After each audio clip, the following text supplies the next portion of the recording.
Այստեղ հավաքված են ոստիկաններ, դուք կանխատեսում եք, որ կկալանավորեն կտանել այստեղ իրեք երեխաչակցելու։ Կալանավորեն։ Դավիթ Համբարձումեն ես գիտեմ, որ կալանավորելու են տանը։ Այստեղից։ Մենք չենք եկել այստեղ, ասենք խոսքի օրինակ, ասենք իշխանությանը մենք դες խնդրում ենք, մենք կյանքում իրենց ոչ խնդրել ենք, ոչ որ կխնդրենք։ Ես Դավիթ Համբարձումյանի հայրն եմ, ոնց որ իմ տղան ասում, ես նույնն եմ կրկնում, տղա ինքը, հայրենասեր է, հայրենիքի համար է, մեր երկրի ապագայի համար է, տղես պայքար է, որը մեկ սխալ բան թույլ չի տվել, անհիմն, առանց հիմքերի բռնե դատավարությունները տղայից կալանք են տվել։ Այս հապճեպությունը ինչով եք պայմանավորում, այս շտապողականությունը, արագ-արագ։ Շտապողականությունը արածը ընտրությունների հետ կապված,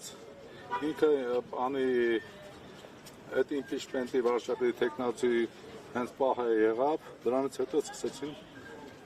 գործողությունները։